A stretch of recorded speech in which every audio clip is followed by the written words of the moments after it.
I remember one medicine lady I was talking to, because then there's the old school, you don't take money.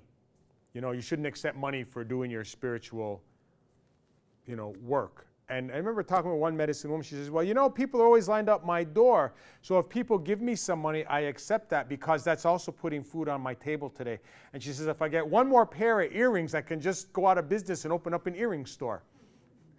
Mind you that she acknowledges that it's coming from the goodness of somebody's heart. But people go and say, well, here's some earrings. And, you know, can you give me the magic answer?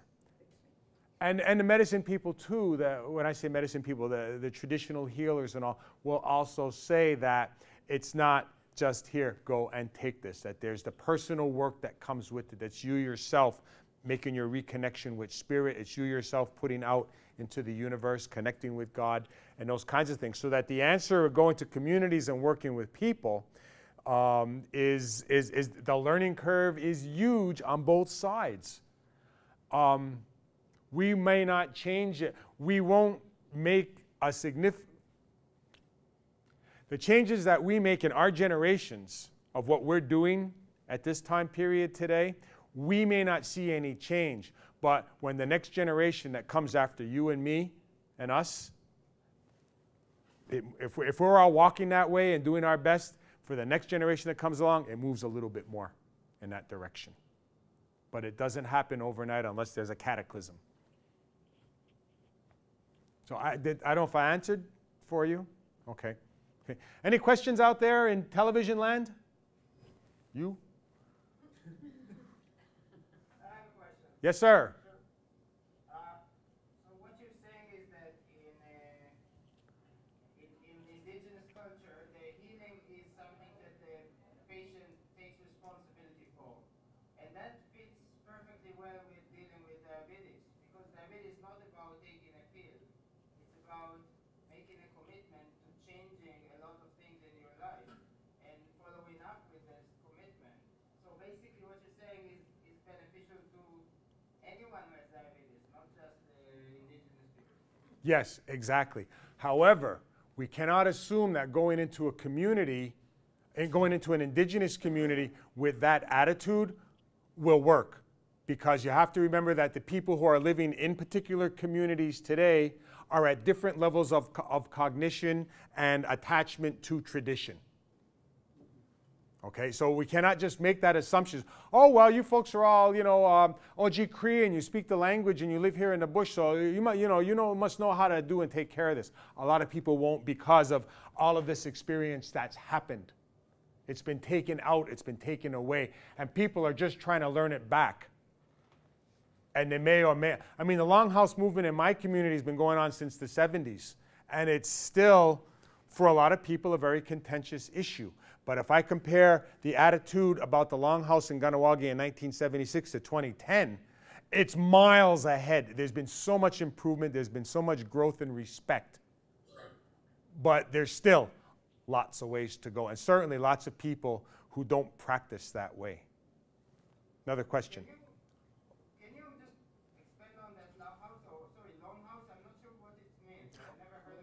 Okay, the Longhouse is the traditional society of the Iroquois people, which includes the Mohawk people. The Longhouse society is what I call our traditional way. And I'm just using that as an example, just amongst Iroquoian people. So close to here you have Ashwegan. That camera? Hello? Oh, I'm looking at the wrong. Now they tell me. Hi there. That's what we call our traditional way. Different nations have their own traditions and ways about them and call them that. Okay? So just to give you that, does that answer your question? Okay. Thank you. That was my question. Okay. Right. So we move out of in the 1960s and 70s, we began to move out of this period, this dark period, into this period of cognition. We begin to see problems. Yeah, all right. We begin to see that, identify the problems and begin to find answers to these problems. And it talks on different levels, one of which is providing education, another is providing care and treatment for the problem, for people who live with the problem, and then going to prevention. teaching about the healthy lifestyles, so that the idea is then going back almost full circle, that we want future generations finding answers, making connections, so that we then ultimately come back to full circle. In Kahnawake, my community, the community voice about a vision for diabetes is that one day there will be no diabetes in Kahnawake. And some of the elders have said, and that's going to take us 7 generations, because it's taken 7 generations for it to come here. So it's going to take just that long also for it to go back. Question? Yeah, so we're talking about the multi-generational trauma that's affecting Aboriginal people. Wouldn't that be one of the major stepping stones first? Because you're saying there's kind of this fatalistic attitude that, there's so much that's happened in the past, and generally it sounds like people are just kind of walking around in kind of suppressed shock at this point. But, I mean,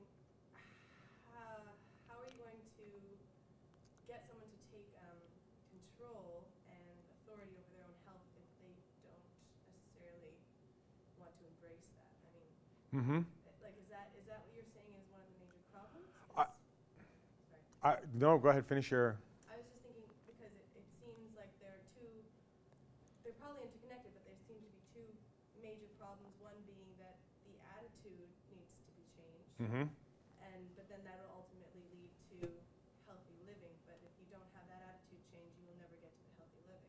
Right, and as long as you're unhealthy, how do you change the attitude? Yeah. It's small steps, and we look at the successes, and we look at our traditions and our teachings. Among the Iroquoian people and the Mohawk people, and particularly the Kahnawake people, we've been able to go back to the Great Law of Peace and bring that back out to the forefront. We use that in our talking, within our education development, our health development. It's within our politics, etc. When it's there, when it's visible, people use it, people find it. People go back to their songs, their traditional songs, ceremonies and dances. As far as finding identity, relearning language, you do positive things, and things that are positive for the individual's ego, for the person's spirit, for the person to connect. It's healing journeys, it's education, it's people having aha moments that come from tragedies. And in some cases, it may be too late for some people. I think that's also reality. Some people will never get it. And that's... But it's people like you and me that go out and try and put it out there, right? Well, that's our responsibility. When you know, you become responsible. The Ojibwe people, my people, live by the 7 grandfathers. And it's similar to what we'd say the 10 Commandments or whatever. And that is your ticket to good living and good health. But it's very hard to get back, because for our students, and I go in high schools, it's easier to say pass, that you're not that. And then the trouble comes when their spirit, which is their Aboriginal spirit, is trying to find a way. And so there's confusion, there's disruption, there's violence. Everything comes from not knowing exactly who you are, and to accept who you are and be proud of that. And that's what the Aboriginal people have been, that's been beaten right out of us, really. To a large extent, yeah. So it's an uphill struggle. But I think across the country, when we talk about how tough and heavy it is, we look to each other and we share our stories and say, but we're still here. Yes, sir. And we can still talk the language. I can't speak the language, with a high degree of fluency, but there's lots of young people who I taught in high school years ago who are now adults, and they're conducting the ceremonies in the Longhouse, and that's done in the language. My children speak the language way better than I do. So the young people in the community are doing less, I think, drinking and driving today than when I was a teenager. Because What did we know? You say, yeah, no problem. Go out drinking, driving, you know, smoking in the house, smoking with babies, you know, well, you know, 60s, 70s, you know, in Canada, United States, it was a norm. But so it changes, but it's slow, and it's small. And of course, the more to the heart, more to the core of issues, depends on the individual. And to me, it depends on what's their life journey all about, and what are they looking for on this human journey. These things have to be done at the same time too, is what I'm gathering. You can't lift one without the other, and also Yeah, and it's community efforts, which we see, and certainly that efforts that come from the community and are controlled by the community have, I think, a greater impact in making healthy change. And but then for actually people to make change, you know, it's hit and miss. Every time you go around the merry-go-round, you know, you grab the ring, you know, maybe one more person grabs it. It's a step in that direction. But in some cases, it's not going to be everybody. Yeah. Okay. What we need to do is understand about relationships. We're at the center of this, and we're related to family, we're related to our community, our nation, we're related to Mother Earth and all things about that. And that when there's problems, when there's a break in our relationships, what we end up with is stress. Okay, and when stress comes in, it puts that negative on there. We have to remove the stress, we have to heal the relationships that go on. So understanding what is the relationship between human beings and Mother Earth, the waters, everything that lives and everything that grows on Mother Earth. What's our relationship with them? You know, we're seeing the results. You know, and you know, I would say, well, and if you don't see it, you're blind. But no, you're living in a different worldview. You know, but it tells us. And so too with our families and communities. When we break, there's going to be problems. We have to go over that. We have to heal that. When we talk about diabetes, we have an enormous amount of complications. We talk about the impact that's been brought about. And here I've kind of gone through this already. You know, the disease, the religion, material values, alcohol, the displacement, the residential school experiences, the oppression, the society's racism's on there. It makes this negative impact. And so these complications from diabetes strike at an individual. Okay, this unwellness happens, okay, for whatever reason.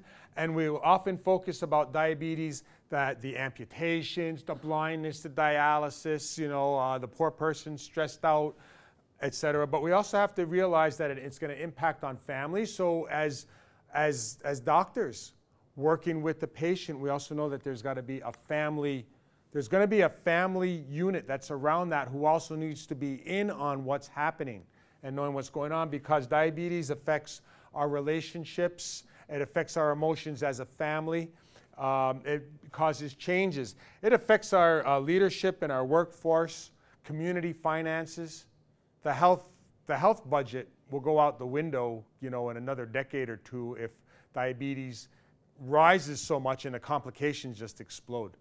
Just from the diabetes alone, you know, we'll bust the already busted healthcare budgets.